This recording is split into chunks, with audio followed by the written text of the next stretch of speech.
kita akan mempelajari yaitu soal pendidikan agama Islam. Bismillahirrahmanirrahim. Allahumma shalli Muhammad wa ala sayyidina Muhammad. Nomor 1. Pada masa awal kemerdekaan, pastinya pengelolaan pendidikan keagamaan belum seperti dewasa ini. Lembaga yang bertugas untuk mengatur secara operasional serta berwenang menentukan materi pengajaran agama Islam di sekolah umum pada waktu itu adalah A. Departemen Agama, B. Departemen P dan K, C. Majelis Pertimbangan Pengajaran Agama Islam, D. Unit masing-masing lembaga pendidikan, E. Badan Pekerja Komite Nasional Pusat atau BPKNV-NP. Ya, jadi di sini ya teman-teman sekalian, dari soal ini jawaban yang paling pas yaitu adalah, ya ada yang tahu tidak teman-teman sekalian? Ya, jadi jawabannya adalah C teman-teman sekalian, yaitu Majelis Pertimbangan Pengajaran Agama Islam.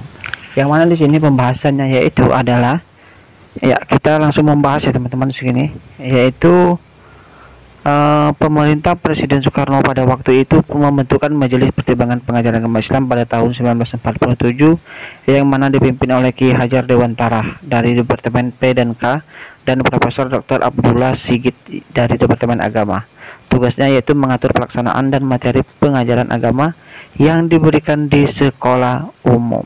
Ya, jadi itu ya teman-teman sekalian, yaitu disebut dengan pada saat itu Majelis Pertimbangan Pengajaran Agama Islam, yaitu pada tahun 1947. Lanjut nomor 2. Surat keputusan bersama SKB mengenai liburnya nasional dan cuti bersama tahun 2021 yaitu ditandatangani oleh 3 menteri. Selain ditandatangani oleh Menteri Agama, SKB tersebut ditandatangani oleh A. Menteri Tenaga Kerja dan Menpan RB, B. Menteri Pendidikan dan Kebudayaan Menteri Menpan RB, Menteri Tenaga Kerjaan dan Menteri Pendidikan dan Kebudayaan, B. Menteri Dalam Negeri dan Menteri Pendidikan dan Kebudayaan, E. Menteri Dalam Negeri dan Menteri Pan RB.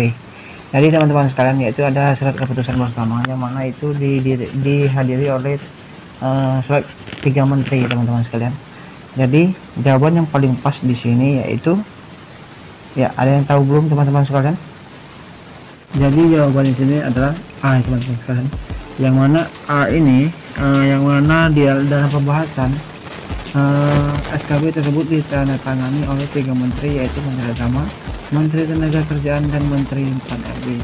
Di antara isi SKB tersebut adalah menghapus cuti bersama Hari Isra Mi'raj tanggal 12 Maret 2021 dan cuti Hari Raya Idul Fitri tanggal 17, 18, 19 Mei 2021. Yang mana itu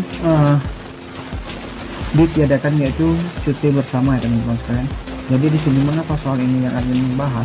Karena soal ini termasuk ke dalam materi PAI ya teman-teman sekalian. Kita harus tahu yaitu PAI itu arah vertikalnya ke mana? Ya, yaitu ke Menteri Agama. Sebagaimana seperti kami guru agama ini, segala pengurusan itu menjadi 2 fungsi ya, pedagodik dan juga simpatika ya teman-teman sekalian. Jadi lanjut ke soal nomor 3. Menteri Agama Republik Indonesia yang pertama adalah A. Haji Muhammad Rasidi, B. Kiai Haji Ahmad Wahid Hasyim, C. Harun Nasution, D. Saifuddin Zuhri, E. Muhammad Nasir. Ya teman-teman sekalian, yaitu di sini isian yang paling pas adalah ya A teman-teman sekalian, yang mana Menteri Agama ini adalah Haji Muhammad Rasidi. Haji Muhammad Rasidi ini yaitu diangkat oleh Soekarno pertama kali menjabat menjadi Menteri Agama ya. Yang mana saat itu negara kita ini sedang kacau ya teman-teman. Jadi teman-teman juga harus tahu bagaimana perjalanan yaitu pendidikan agama Islam ini berdiri pada dari zaman dari presiden ke presiden yang lainnya teman-teman sekalian. Alasan negeri memberi soal ini karena kita itu pendidikan agama, jadi kita sejarah agama kita harus tahu ya. Nah, jadi di sini ada yaitu awal pendirian Kementerian Agama itu dipublikasikan melalui radio RRI. Dalam kesempatan itu Presiden Soekarno mengangkat Haji Muhammad Rasidi sebagai Menteri Agama Republik Indonesia. Beliau adalah tokoh Muhammadiyah yang berlatar pendidikan modern. Ya, jadi menteri kita yang pertama itu Menteri Agama, yaitu dari tokoh Muhammadiyah teman-teman sekalian, yang mana pola pikir itu pendidikan yang modern. Lanjut ke soal nomor 4. Dalam rangka mempercepat pelaksanaan serta monitoring proses reformasi birokrasi, Kementerian Agama membentuk 8 kelompok kerja atau Pokja. Pokja yang bertugas melaksanakan evaluasi pengukuran jenjang organisasi dalam kemungkinan duplikasi fungsi adalah A. Pokja manajemen perubahan, B. Pokja penguatan peraturan perundang-undangan, C. Pokja penguatan kelembagaan, D. Pokja penguatan tata laksana, E. Pokja penguatan sistem pengawasan. Ya, di sini ada 8 teman-teman sekalian, mana Kementerian Agama itu membentuk kelompok kerja atau disebut dengan Pokja teman-teman sekalian. Jadi teman-teman harus tahu alur tes ini. Kita harus jawabannya adalah C teman-teman, yaitu Pokja penguatan kelembagaan. Nah, ini pembahasannya, silakan di pause dulu, silakan teman-teman baca. Lanjut ke soal nomor 5. Secara etimologis yaitu hukum dikatakan sebagai itsbatu atau itsbatu sayin ala sayin.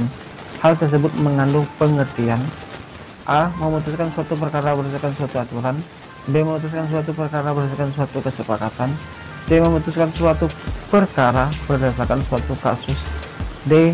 Memutuskan suatu perkara berdasarkan suatu keinginan. Ya, jadi ini kemarin masuk ya teman-teman pada saat tes SKB PAI ya. Jadi soal-soal ini kita tidak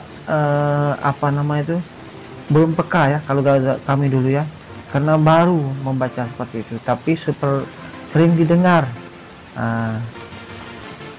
Ya, jadi isian yang paling pas dalam soal nomor 5 ini yang dimaksud dengan itsbatu sayin, yaitu cukup jelas, yaitu arti dari itsbatu sayin ala sayin itu adalah memutuskan suatu perkara berdasarkan suatu aturan. Jadi kita harus memutuskan suatu perkara itu dengan aturan yang ada teman-teman. Jadi lanjut ke soal nomor 6.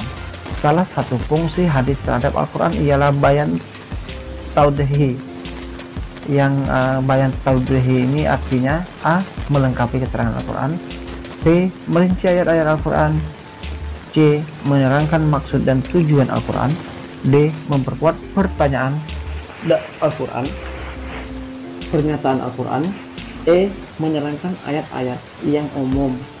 Jadi di sini yang dimaksud dengan bayan taudhid yaitu tauhid ini ya. Tauhid ini yaitu bayan ini masuk ya, seperti bayan hadis di sini ya teman-teman sekalian. Nomor 6 ini yaitu isian paling pas adalah C, yaitu cukup jelas artinya dari bayan taudhid ini adalah menerangkan maksud dan tujuan dari Al-Quran. Jadi itu ya teman-teman sekalian, teman-teman harus membuka lagi buku bayan-bayan penguatan hadis. Lanjut ke soal nomor 7. Di dalam Al-Quran terdapat ayat hukum, kemudian ayat tersebut diperkuat kembali oleh hadis. Kedudukan hadis sebagai ini ya teman-teman sekalian, masuk ini ya. Namun nanti ada lagi admin lupa, yaitu narasinya seperti apa. Panjang sekali ini ya. A. Bayan tafsir, B. Bayan mujmal, C. Bayan takrir, D. Bayan tafsir, E. Bayan taudhih. Ya, di sini isian dari nomor 7 ini yang paling pas itu adalah bayan takrir, ingat ya, yaitu diperkuat kembali oleh hadis-hadis itu sebagai penguat dari ayat tersebut. Jadi di sini teman-teman, bayan al-takrir ini disebut bayan al-takkid atau bayan al-isbat.